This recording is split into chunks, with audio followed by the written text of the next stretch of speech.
네, 우리 말씀 같이 보겠습니다. 네, 시편 60편 말씀입니다. 시편 60편입니다.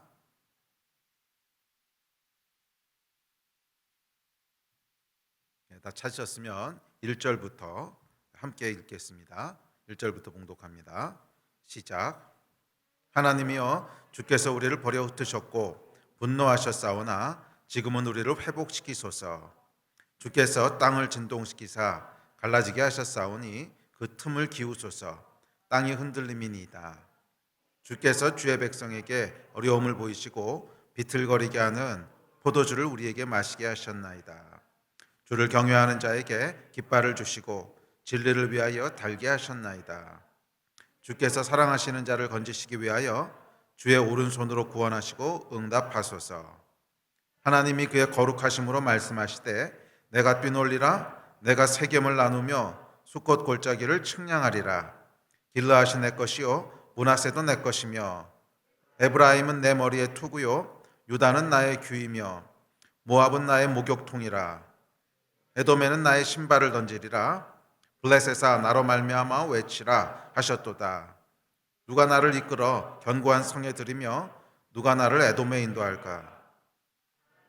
주께서 우리를 버리지 아니하셨나이까? 하나님이여, 주께서 우리 군대와 함께 나아가지 아니하시나이다. 우리를 도와 대적을 치게 하소서. 사람의 구원은 헛됨이니이다. 우리가 하나님을 의지하고 용감하게 행하리니 그는 우리의 대적을 밟으실 이심이로다. 아멘. 저희가 지난 몇 주 동안에 다윗의 믹담이라고 알려진 시편들을 살펴보고 있습니다. 시편 60편은 저희가 마지막으로 살펴보는 여섯 번째 다윗의 믹담입니다. 이 다윗의 믹담이라고 하는 시편들은 다윗 신앙의 정수를 우리에게 알려주고 보여주고 있는 시편들입니다. 그래서 황금의 시편 또는 다윗의 보물 이렇게 불리고 있는 여섯 편의 시편이 있는데, 이 시편을 통해서 다윗이 믿었던 하나님은 어떤 하나님이시고 다윗이 누렸던 신앙은 어떤 신앙이고 다윗의 믿음은 어떤 믿음이었는지 그 진가, 그 정수들이 잘 나타나 있고 표현되어 있습니다. 그래서 우리가 지난 몇 주간을 통해서 이 다윗의 믹담으로 알려진 시편들을 살펴봤고, 자, 오늘은 마지막 여섯 번째 시편인 60편을 살펴보겠습니다. 자, 이 시편의 배경을 보시면 성경에 기록되어 있기를 다윗이 아람 나하라임과 아람 소바와 싸우는 중에 요압이 돌아와 에돔을 소금 골짜기에서 쳐서 12,000명을 죽인 때에 이렇게 소제목이 달려 있습니다. 다윗이 아람 왕하고 전쟁할 때 기록된 시편이라는 것입니다. 그래서 이 시편이 되는 아마 배경이 되는 성경은 사무엘하 8장이 아닐까, 학자들은 이렇게 생각을 합니다. 자, 사무엘하 8장에 보면 아람 에돔과의 전쟁을 치르고 있는 그 모습을 볼 수 있게 되는데, 이 아람 그리고 에돔과 전쟁을 치르는 것이 이 시편의 배경이 됩니다. 자, 이 전쟁에서 다윗은 결과적으로는 대승을 거둡니다. 그래서 사무엘하에 보면 다윗이 패했다고 하는 기록은 기록되어 있지 않습니다. 전쟁에서 결국 승리하고 큰 대승을 거두게 되는데, 자, 그런데 이 시편에 보면 전쟁이 처음부터 그렇게 수월했던 건 아니었던 것 같아요. 전쟁이 처음부터 순탄했던 것 같지는 않습니다. 처음에는 큰 패배를 경험했던 것 같아요. 예상치 못했던 큰 패배를 경험했고, 더욱이 이 다윗이 북쪽에서 아람 왕들하고 전쟁을 하고 있는데 그 틈을 타서 남쪽에 있는 에돔이 남쪽 국경을 넘어서 이스라엘로 쳐들어옵니다. 굉장히 곤란한 상황이죠. 지금 전쟁을 북쪽에서 치르고 있는데 이 남쪽에서 그 빈틈을 타서 에돔이 쳐들어오는 것입니다. 자, 이로 인해서 다윗이 큰 위기에 처하게 되는데 시편 60편은 이 위기를 배경으로 하고 있습니다. 그래서 결과적으로 보면 결국 다윗이 급하게 요압을 남쪽으로 파송을 하고, 그래서 요압이 그곳에서 큰 승리를 거두면서 에돔 사람 12,000명을 죽인 때라고 하는 시편으로 기록되게 됩니다. 자, 그러나 우리가 이 시편의 배경에서 알 수 있듯이 처음부터 전쟁이 순탄했던 것이 아니라 큰 위기, 큰 패배를 경험하는 것으로 전쟁이 시작됐던 것 같아요. 그래서 다윗도 예상치 못한 패배를 경험하게 되고, 또 남쪽에서 갑자기 에돔이 쳐들어오는 예상치 못했던 큰 위기를 겪게 되는 이것을 배경으로 하고 있습니다. 자, 시편 60편 1절은 이렇게 시작됩니다. 자, 60편 1절 같이 읽읍시다. 시작. 주께서 우리를 버려 흩으셨고 분노하셨사오나 지금은 우리를 회복시키셔서. 자, 다윗이 큰 어려움을 겪고 있습니다. 이 하나님의 백성이라고 해서 어려움이 없지 않습니다. 하나님의 백성이라고 해서 항상 탄탄대로를 걷게 되는 것은 아닙니다. 제가 삶을 살다 보면 위기를 만나기도 하고 어려움에 봉착하기도 합니다. 질병에 걸리기도 하고 또 경제적으로 큰 어려움을 겪기도 하고 그렇죠. 또 시험에 떨어질 때도 있고 억울한 오해를 받기도 합니다. 실패를 경험하기도 합니다. 자, 이런 우리 삶의 실패 또는 위기, 질병 이런 것들이 어떤 때는 우리 죄로 인해서 그렇게 되기도 하지만 또 때로는 이유를 알 수 없을 때도 참 많습니다. 왜 이런 일이 벌어지는지 우리가 이유를 알 수 없는 경우도 참 많습니다. 자, 시편 60편의 배경이 되는 사무엘서를 읽어보면 구체적으로 다윗이나 또는 이스라엘 백성이 어떤 죄를 졌다라고 하는 기록이 없어요. 예. 그러니까 다윗이 큰 실패와 패배를 경험하게 되는데 왜 이 실패와 패배를 경험하게 되는지에 대한 이유가 성경에는 특별히 기록되어 있지 않습니다. 물론 다윗의 죄가 아니라 다른 사람의 죄 때문에 그렇게 됐을 수도 있지요. 군대에 있거나 또는 이스라엘 백성 중에 어떤 사람들은 모르지만 하나님 앞에 범죄한 게 있을 수도 있고 또는 그 조상들이 죄를 진 것이 이런 결과로 이어질 수도 있고 그건 사실 모르는 일이에요. 모르는 일인데 하여간 어찌됐든지 간에 성경에 기록되어 있는 것은 없어요. 성경에 왜 다윗이 초반에 고전을 하고 실패를 했는지 기록되어 있는 것이 없습니다. 조상들의 실수 때문일 수도 있고 이름 모를 사람의 죄악 때문일 수도 있고 아니면 이도저도 아니면 하나님의 이해할 수 없는 섭리 때문일 수도 있고 몰라요. 모르는데 하여간 성경에 기록되어 있지 않습니다. 자, 우리는 인생을 살다 보면 이렇게 이해할 수 없는 풍파를 만날 때가 있습니다. 왜 이런 일이 생기는지 이해할 수가 없어요. 내가 특별히 죄를 졌나? 그것도 잘 기억이 나지 않아요. 물론 완벽한 사람은 없겠지만 특별히 내가 하나님 앞에 실수해서 이런 벌을 받아야 될 만한 일이 있었나? 그것도 딱하니 떠오른 것이 없고 그럼에도 불구하고 여하튼지 간에 인생에는 풍파가 있고 우리는 그것을 다 이해할 수 없습니다. 자, 지금 다윗의 상황을 보면 분명히 하나님께서 이방 족속을 치라고 하셨어요. 그리고 분명히 하나님께서 다윗과 이스라엘에게 그 땅을 유업으로 주시겠다고 약속했습니다. 그러니까 지금 다윗은 이 사명을 위해서 생명 걸고 전쟁하고 있는 것입니다. 다윗이 개인의 이익이나 개인의 야망을 위해서 그러는 것이 아니라 하나님의 사명을 위해서 그리고 하나님 나라를 위해서 분명히 하나님이 이렇게 하시겠다고 약속했기 때문에 그 사명을 이루기 위해서 생명을 바쳐서 싸우고 있습니다. 다윗이 엄한 곳에서 죄짓고 있는 것이 아니었잖아요. 자신의 욕심이나 야망을 위해서 이런 것도 아니었습니다. 다윗의 전쟁은 철저히 하나님의 약속에 근거한 하나님의 영광을 위한 전쟁이었습니다. 그런데 도대체 왜 하나님께서 이렇게 큰 어려움을 겪게 하시고 전쟁에 패배하게 하시는지 아마 많이 헷갈렸을 거예요. 많이 의아했을 것입니다. 아니 도대체 왜 갑자기 하나님 이러십니까? 왜 우리를 망하게 하십니까? 왜 우리를 패하게 하십니까? 굉장히 헷갈리고 의아했을 것입니다. 자, 시편 60편은 앞서 말씀드렸듯이 이런 상황을 배경으로 하고 있습니다. 그래서 다윗은 하나님께서 우리를 흩어버리셨고 우리에게 분노하셨다 이렇게 고백을 합니다. 하나님이 우리를 버려 흩으셨고 우리에게 분노하셨습니다. 이렇게 고백하면서 회복을 간구합니다. 왜 버려 흩으셨고 왜 분노하셨는지 어디에도 그 이유가 기록되어 있지 않아요. 이게 사실은 가장 힘든 부분입니다. 우리 삶에 있어서도 신앙생활에 있어서 아마 가장 어려운 부분이 있다면 이 부분이 아닐까 싶어요. 왜 그러시는지 이해가 안 돼요. 내가 특별히 잘못한 것도 아니고 잘못한 거는 고사하고 정말 하나님의 나라를 위해서 최선을 다해서 희생해서 섬기고 사역하고 있는데 왜 갑자기 이런 일이 생기는가? 나에게 왜 이런 일이 생기고 또 선교사님에게 그런 일이 생기고 우리 목사님에게 왜 그런 일이 생기고 이해할 수 없습니다. 이게 사실은 우리를 가장 힘들게 하고 많은 사람들이 시험에 들고 하나님을 떠나게 되는 이유이기도 합니다. 그렇죠? 저는 이렇게 시험에 들어서 하나님을 떠난 사람들을 참 많이 만났어요. 정말 열심으로 하나님 일을 하다가 정말 열심히 하나님을 섬기다 어떤 분들은 목사로 어떤 분들은 선교사로 장로님으로 참 신실하게 하나님을 섬기다가 도저히 이해할 수 없는 일을 경험하면서 시험에 들어서 교회를 떠나게 되고 신앙생활을 안 하게 되고 하는 분들을 여러 명 만나게 사실은 굉장히 많이 만나게 돼요. 이게 사실 우리 신앙생활에 있어서 가장 어려운 부분이죠. 실제로 그렇지 않습니까? 이유라도 알면 그래도 좀 나아요. 그렇지, 내 죄 때문에 이렇게 됐구나. 회개하고 돌이킬 수 있습니다. 그렇지, 내가 그때 불순종해가지고 결과로 지금 이러저렇게 돼서 내가 이런 어려움을 겪고 있는구나. 내 잘못이지 수긍하고 인정할 수 있습니다. 그런데 이유를 몰라. 왜 전쟁에서 패하게 하시고 왜 분노하셨는지 모릅니다. 왜 내가 병에 걸리고 왜 내가 실패했는지 이유를 모릅니다. 더욱이 주를 위해 충성하다가 그렇게 되면 이건 정말 헷갈립니다.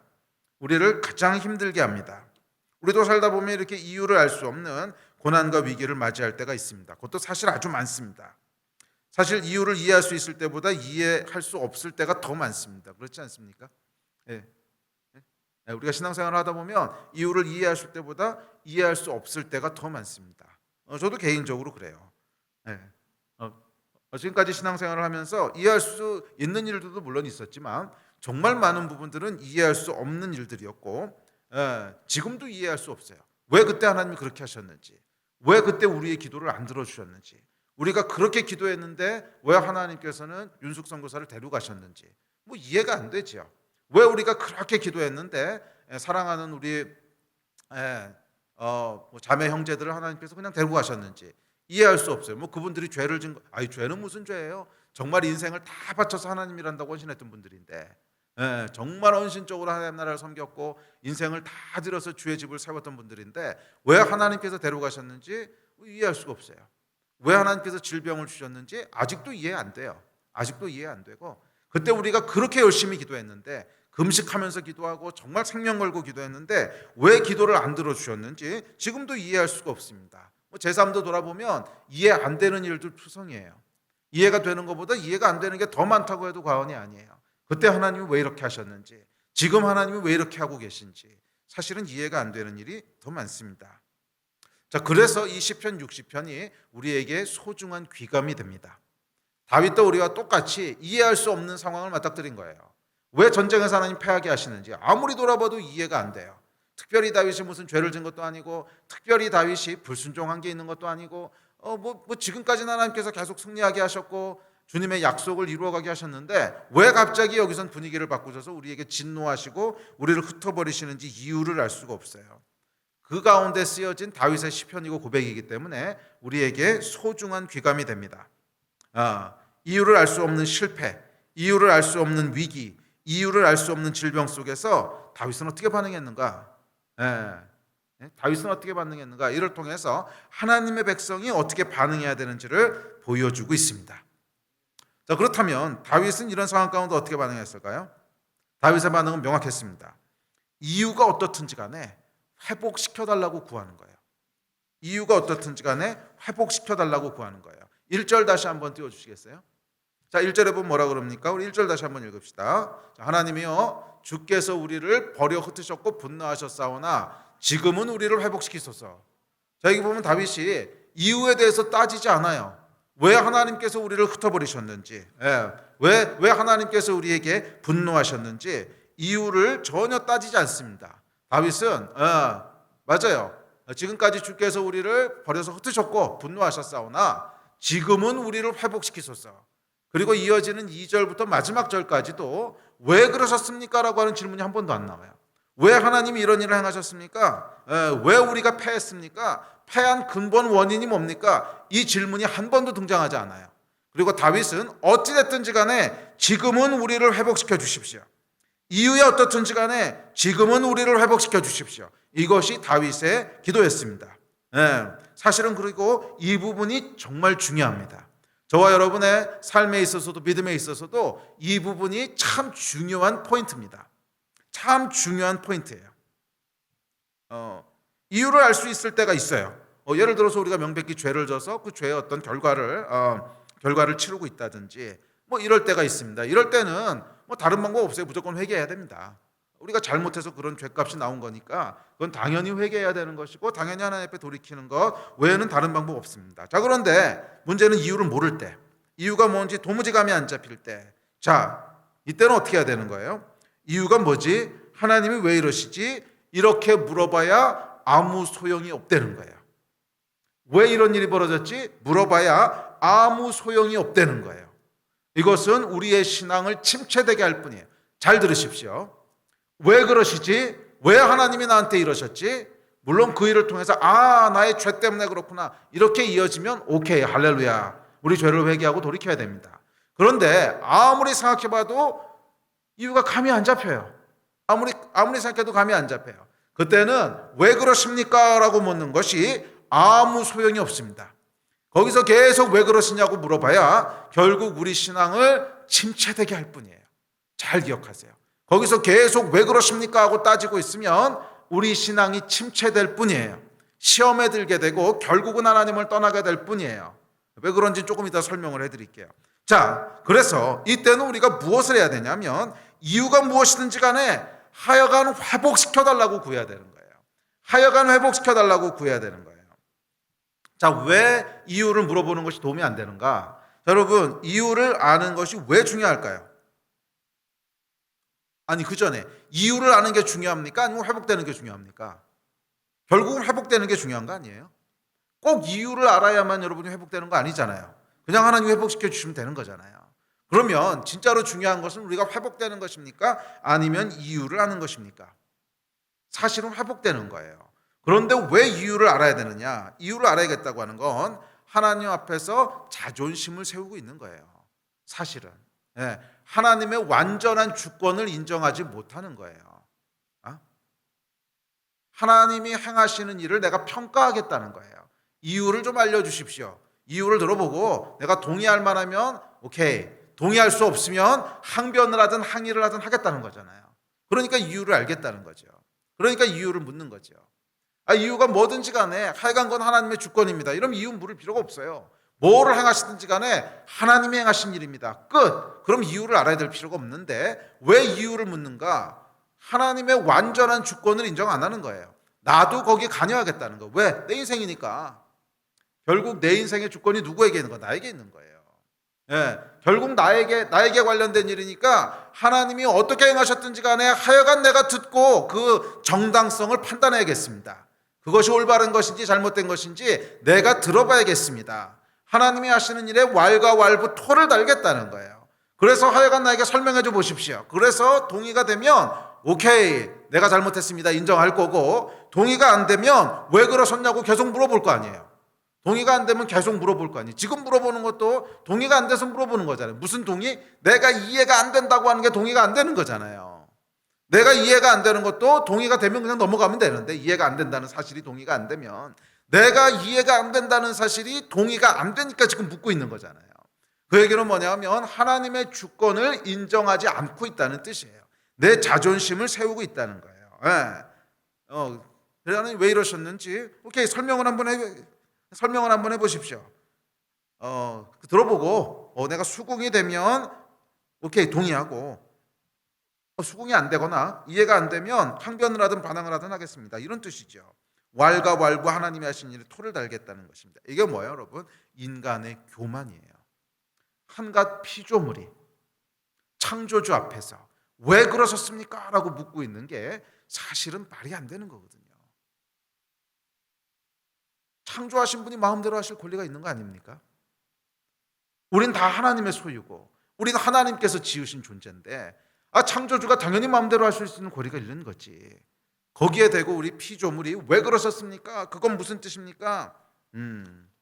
이게 뭐예요, 여러분? 인간이 자기의 선을 넘어간 거예요. 자기의 어떤 그 존재를 넘어간 거예요. 교만이라는 거예요. 그래서 이유를 물으면 꼭 하나님께 시험 들게 돼 있는 거예요. 왜? 그 근본이 뭐예요? 좋은 의도에서 묻는 게 아니기 때문에 그래요. 근본이 좋은 의도에서, 아니 그 이유를 물어보는 의도가 내가 하나님 앞에 똑같은 실수를 하지 않고 싶고 정말 하나님을 더 알고 싶고 그래서 물어보면요, 그거에 대해서 하나님 별말 하지 않으십니다. 오히려 뭐 이유 알려주실 수도 있고 또 더 큰 복을 주실 수도 있어요. 그런데 대부분의 경우에 이유를 물어보는 건 왜 그래요? 원통해서 그런 거잖아요.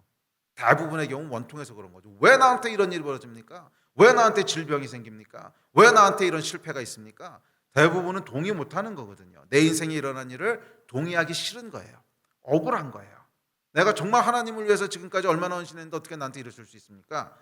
그래서 왜라고 물어보는 거죠. 그게 여러분 좋은 열매를 맺을 리가 있을까요?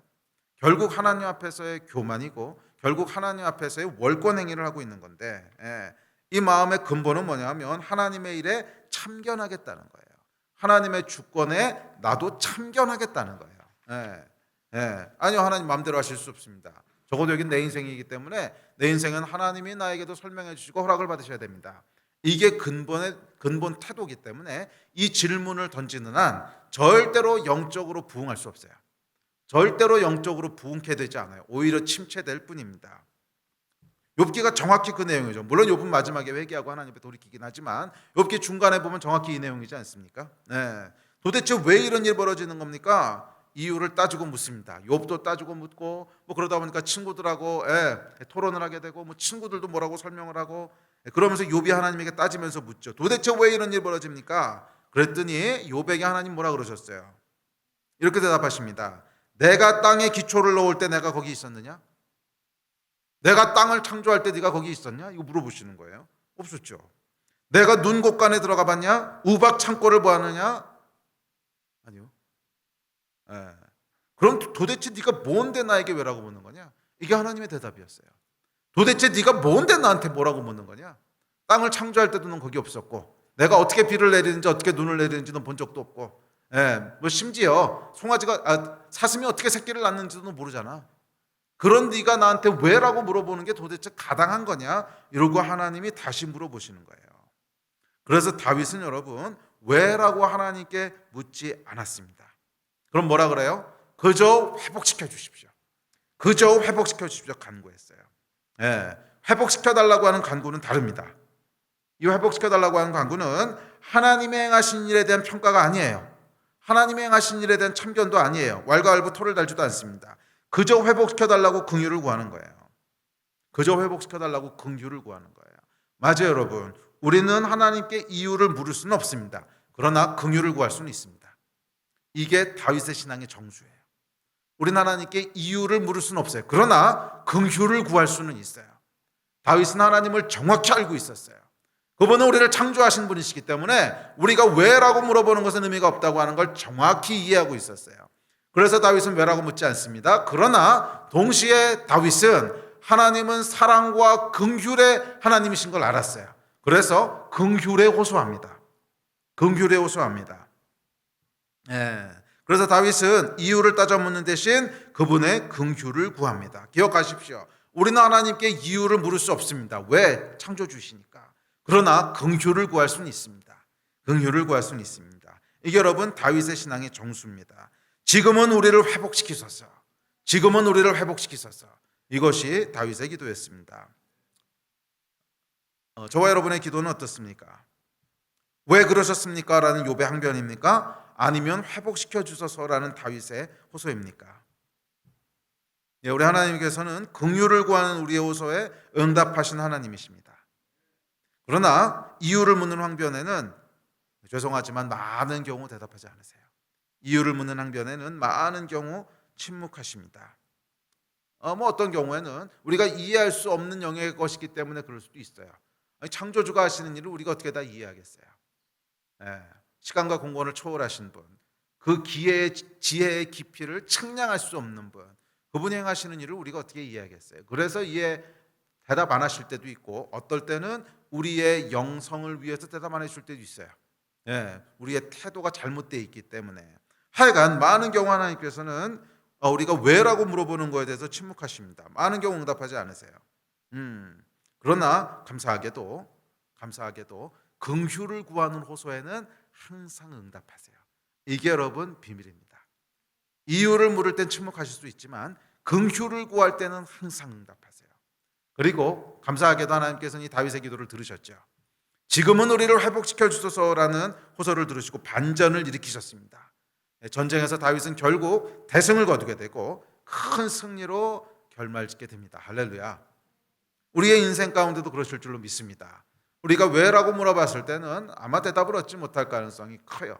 그러나 우리가 긍휼에 호소했을 때는 분명히 하나님 응답하실 겁니다. 우리를 구원하여 주십시오. 왜 우리가 이런 위기에 처했는지 다 이해할 수 없지만 하여간 우리를 구원하여 주십시오. 이 기도에는 하나님이 신실하게 응답하실 줄 믿습니다. 이어지는 2절과 3절입니다. 자, 2절 3절 같이 봅시다. 시작.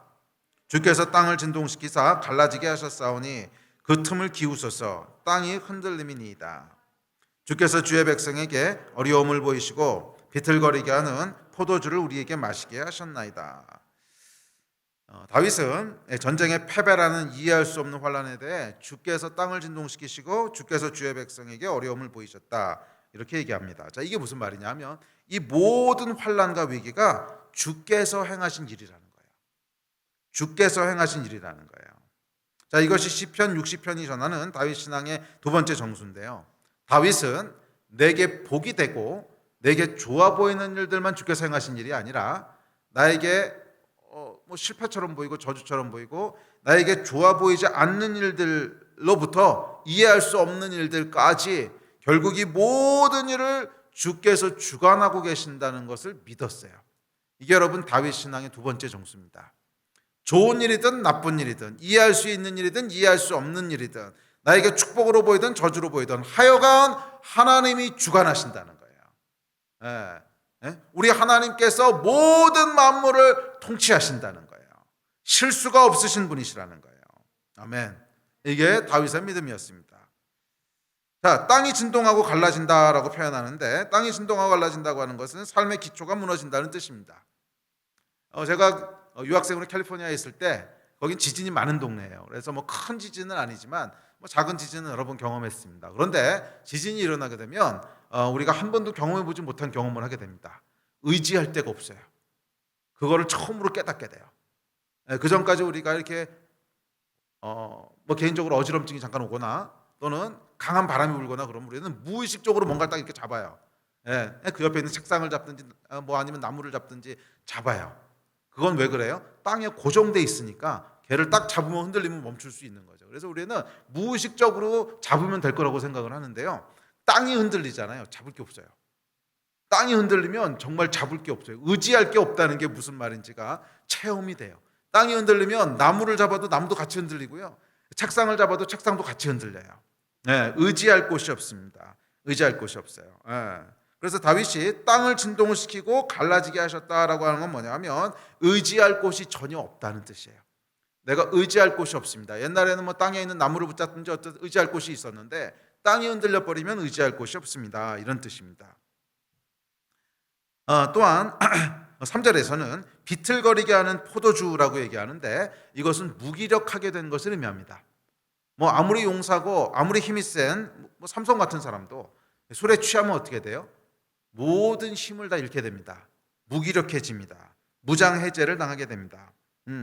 아무리 힘이 센 용사라고 해도 술에 취해 비틀거리게 되면 자신의 능력과 힘을 전혀 발휘할 수 없습니다. 그래서 다윗이 이제 포도주에 취해 비틀거리게 되었다라고 하는 것은 뭐냐면 자기가 무기력하게 되었다, 이런 뜻입니다. 내 능력이 없습니다. 이 상황 앞에서는 내 능력이 아무 소용이 없습니다. 고백을 하고 있는 것입니다. 자, 인생의 위기란 결국 이 두 가지 모양으로 오게 돼 있습니다. 내가 무기력해서 감당할 수 없든지, 그러니까 내 능력을 뛰어넘은 것든지, 아니면 의지할 곳이 없든지, 이 두 가지 형태로 위기가 오게 돼 있고 다윗도 그 고백을 하고 있는 거예요. 내 힘으로 해결할 수 없는 일, 내가 의지할 수 없는 일. 자, 우리 살다 보면 인생에서 이런 일들을 만나게 된다는 거예요. 더욱이 왜 하나님이 이런 일을 만나게 하시는지 이해할 수 없어요. 자, 이런 위기 앞에서 다윗이 고백합니다. 비록 나는 다 이해할 수 없지만 어찌됐든지 주께서 행하신 일입니다. 땅을 흔들리게 하신 것도 주께서 행하신 일이고, 포도주에 비틀거리게 함으로 우리를 무기력하게 한 것도 하나님이 행하신 일입니다. 주께서 행하신 일입니다. 내가 다 이해할 수 없고 내가 다 깨달을 수 없지만 하여간 우리에게 일어나는 모든 일들, 좋은 일이든 나쁜 일이든 이해할 수 없는 일이든 이해할 수 있는 일이든 하여간 모두 다 주께서 행하신 일입니다. 우리의 회복과 구원은 이 사실을 인정하는 것부터 시작되는 거예요. 다윗 신앙, 시편 60편이 전하는 다윗 신앙의 두 번째 정서는 이 사실을 인정하는 것을 시작하는 거예요. 주께서 행하신 일입니다. 우연히 이루어진 일이 아닙니다. 마귀 원수의 공격 때문에 일어난 일이 아닙니다. 주께서 행하신 일입니다. 아니, 목사님 살다 보면 원수의 공격에 의해서 그럴 때도 있잖아요. 그럴 때가 있죠. 그렇지만 하나님이 허락하시지 않았는데 그 공격이 이루어졌을 것 같으세요? 물론 원수 마귀가 우리를 넘어뜨리려고 공격할 때가 있어요. 당연히 그럴 때가 있습니다. 그러나 그것도 하나님이 허락하셨으니까 일어나는 일이지, 하나님이 허락 안 하셨는지 그런 일이 일어날 수는 없어요. 일부러 하나님이 기획하시진 않지만 하나님이 허락하셨으니까 일어나는 일이라는 거예요. 왜 허락하셨는지, 모르죠. 우리를 영적으로 더 깨게 하시려고 그러실 수도 있고, 기도하라고 그러셨을 수도 있고, 아니면 우리 죄 때문에 그럴 수도 있고, 아니면 이해할 수 없는 하나님의 어떤 계획이 있을 수도 있고, 우린 다 몰라요. 그러나 어찌 되었든지 간에 하나님이 허락하셨기 때문에 일어나는 일은 분명합니다. 이게 시편 60편이 전하는 다윗 신앙의 두 번째 징수입니다. 자, 이어지는 4절 5절입니다. 4절 5절 읽읍시다. 시작.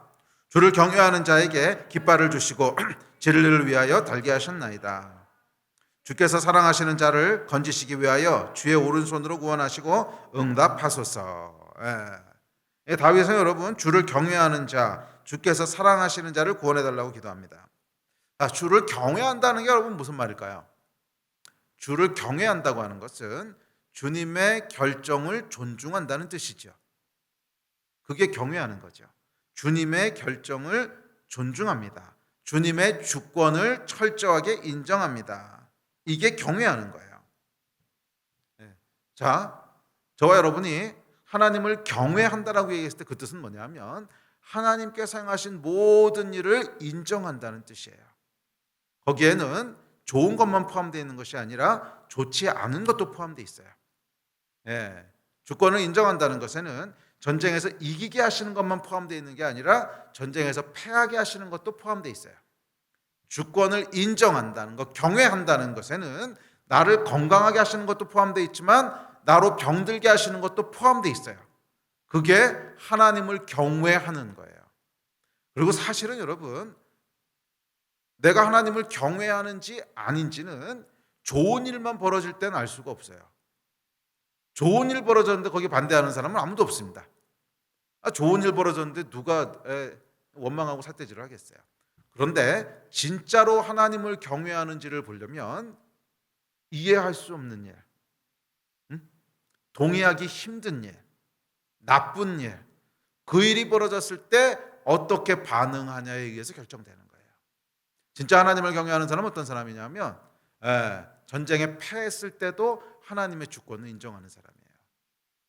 정말 하나님을 경외하는 사람은 누구냐면 이해할 수 없는 질병에 걸렸을 때도 여전히 하나님을 찬양하는 사람이에요. 진짜 하나님을 경외하는 사람은 누구냐면 이해할 수 없는 실패 앞에서도 여전히 하나님을 경배하는 사람이에요. 그 사람이 경외하는 사람입니다. 그래서 경외하는 사람은 전쟁에서 패배해도 쓰러져도 원망하거나 의아해하지 않습니다. 1차적으로는 내 죄가 뭔지를 돌아보겠고 그래도 이해되지 않으면 주께서 하실 일이니까 하셨겠지. 아멘.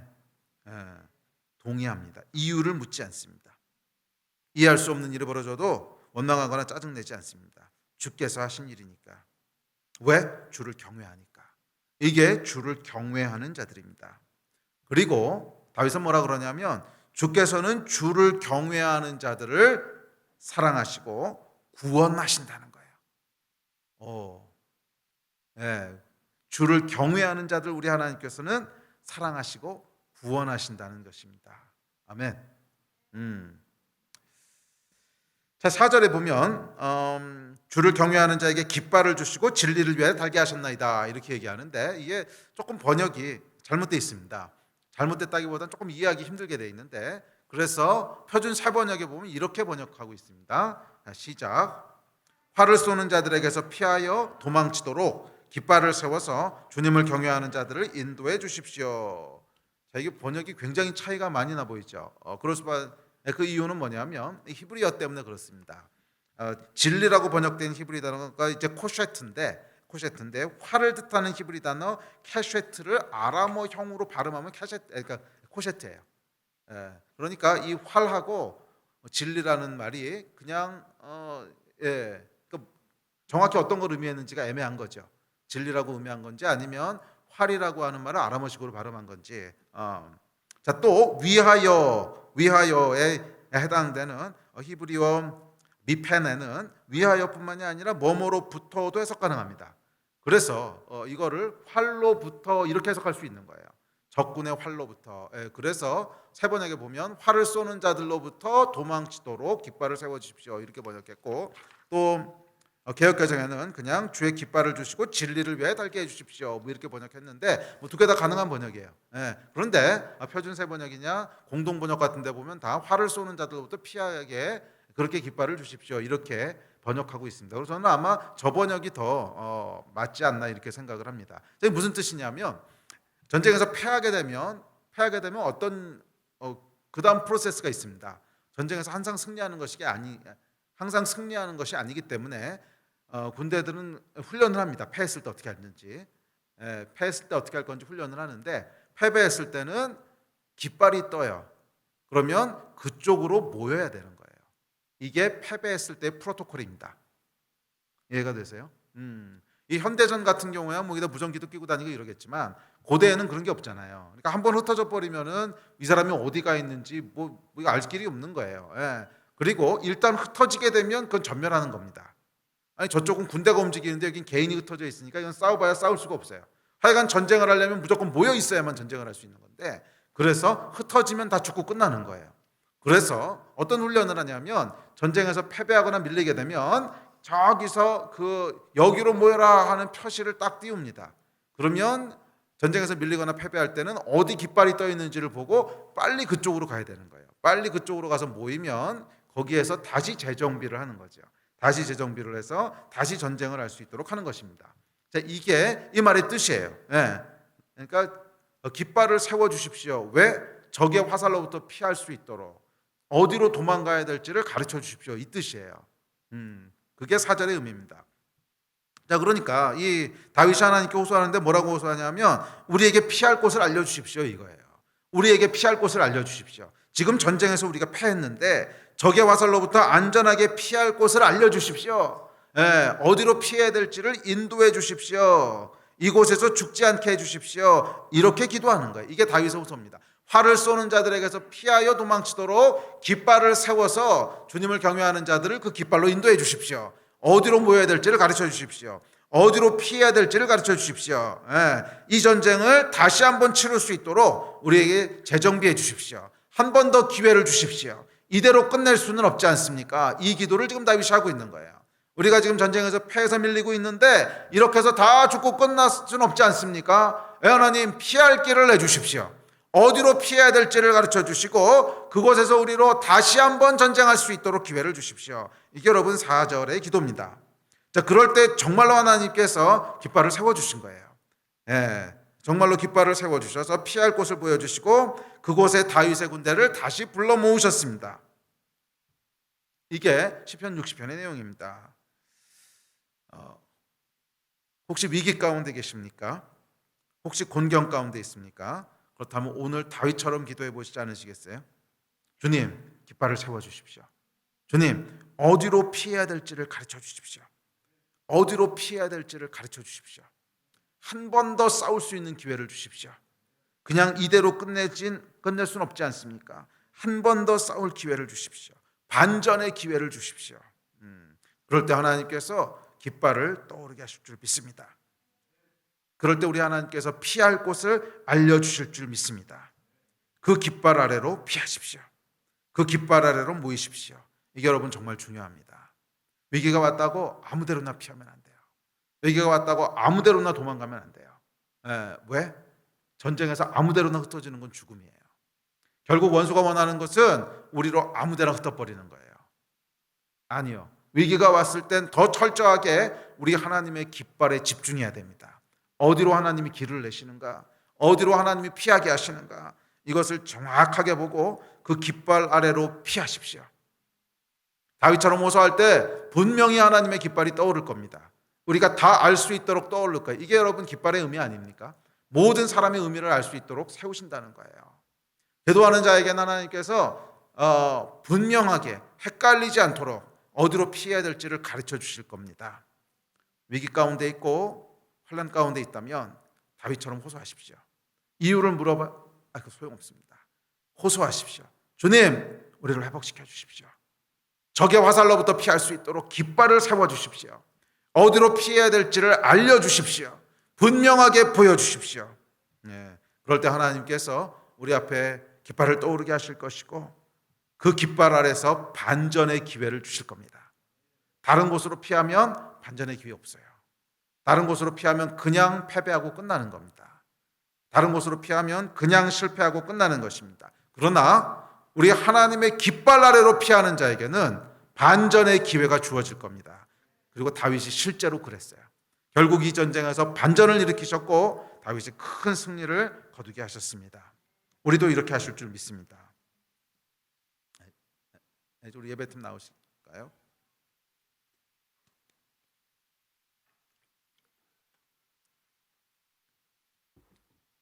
하나님께서는 다윗의 이 기도, 주를 경외하는 자의 이 기도를 들으시고 응답하셔서 다윗의 군대를 다시 깃발 아래로 모으셨습니다.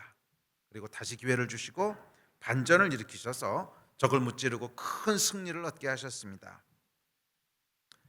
여러분, 다윗의 기도는 이유를 묻는 기도가 아니었어요.